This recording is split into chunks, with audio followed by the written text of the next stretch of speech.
காலையில் எழுந்தோடனே நிறைய பேருக்கு காஃபி டீ குடிக்கிற ஹேபிட் இருக்கும். எனக்கும் பாப்பாவுக்கும் அந்த ஹேபிட் இல்லை. கருவேப்பிலை தண்ணியை வந்து கொதிக்க வச்சுட்டு அதில் கொஞ்சம் மிளகுத்தூள், மஞ்சத்தூள், சீரகத்தூள், தனியாத்தூள் போட்டு அதை ஸ்ட்ரெயின் பண்ணி குடிச்சிருவோம்.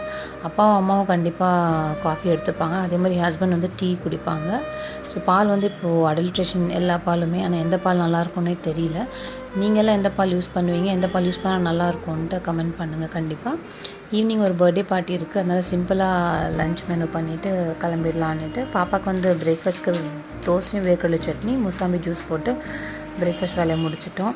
அப்புறம் லன்ச் பார்த்திங்கன்னா ரைஸ் மட்டும் வடிச்சிட்டு கோவக்காய் ஃப்ரை பண்ணிவிட்டேன். தக்காளி ஒரு இன்ஸ்டண்ட்டாக ஃப்ரிட்ஜில் இருக்கும், அதை எடுத்து சாதத்தோடு மிக்ஸ் பண்ணி பாப்பாவுக்கு லஞ்சும் பேக் பண்ணியாச்சு. ஈவினிங் பர்த்டே பார்ட்டிக்கும் கிளம்பிட்டோம். ஃபுல்லாக வீடியோ எடுக்க முடியல, ஜஸ்ட் ஒரு செஷன் மட்டும் எடுத்து போடுறேன்.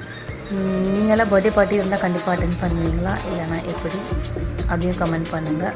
கண்டிப்பாக பால் மறக்காதீங்க, எந்த பால் யூஸ் பண்ணலான்ட்டு கமெண்ட் பண்ணுங்கள்.